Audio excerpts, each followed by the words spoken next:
आज की गर्मा गर्म कहानी में स्वागत है आप सबका। एक दिन मेरे पति शाम को काम से आते समय अपने एक दोस्त को भी अपने साथ घर ले आए।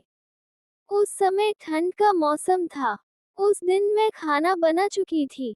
जिसको लेकर आए थे उन्हें मैं पहले से जानती थी।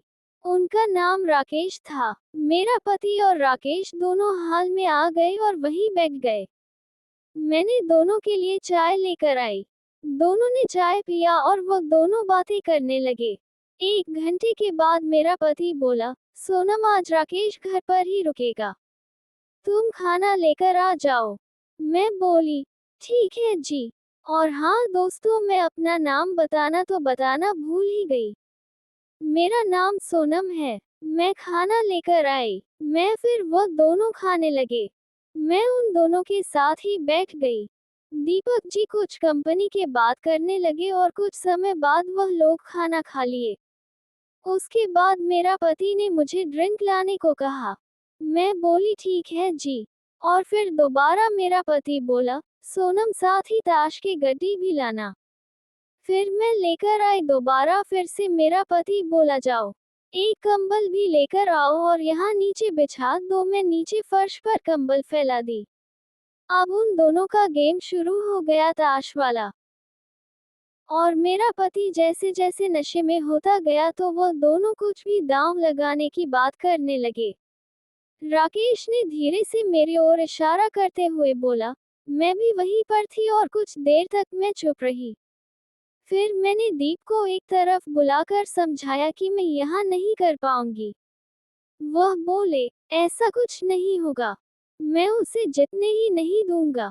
दीप और राकेश जी का पहले राउंड शुरू हुआ। दीप ने पत्ते बांटे और देखते ही देखते गेम शुरू हो गया।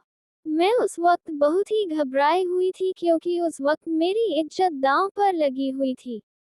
कुछ देर तक वह ऐसे ही गेम चलता रहा और मैं दीप के साथ साइड में बैठ गई और दीप खेलते खेलते पहला राउंड जीत लिया और मेरी सांस में सांस आई और मुझे लगा कि चलो मैं बच गई। तभी दीप बोला था, मैं ऐसा कुछ नहीं होने दूंगा।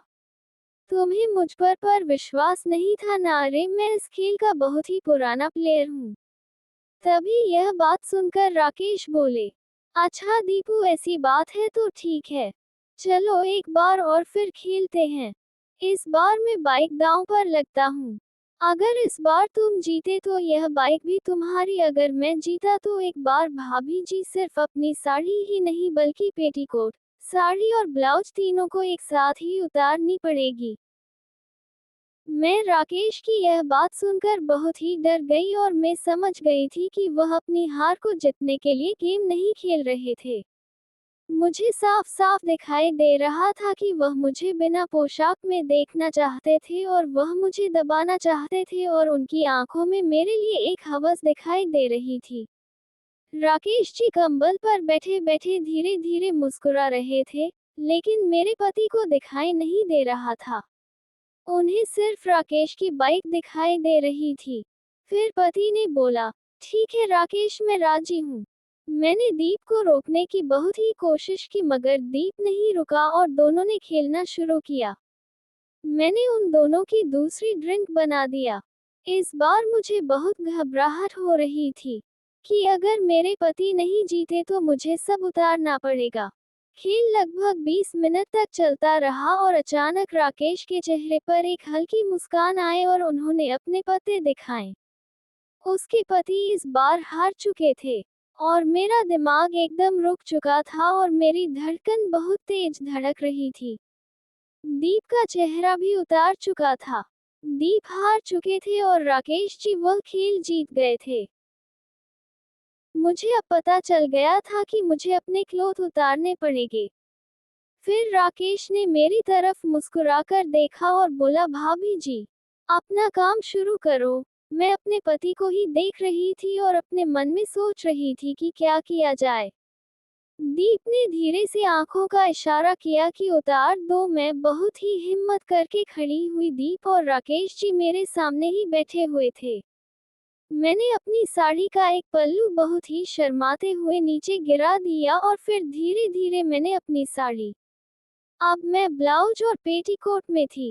राकेश जी की अब वासना में आंखें फटी जा रही थी और वह मुझे देखने के लिए बेताब थे। तभी मुझे अचानक ध्यान आया कि मैंने पेटीकोट के नीचे तो पैंटी ही नहीं पहनी है। अगर मैं पेटीकोट उतार दूंगी तो मैं नंगी हो जाऊंगी। इसलिए मैं अपने कमरे में जाने लगी। तभी मुझे राकेश जी ने रोका और पूछा, भाभी जी आप कहाँ जा रही हो? पहले आप अपना काम तो पूरा कर लो। फिर मैंने कहा, मैं 2 मिनट में आ रही हूँ।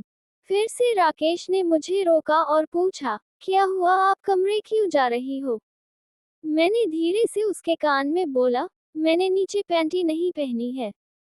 पेटीकोट के अंदर मैं नंगी हूँ। इसके लिए कमरे में जा रही हूँ।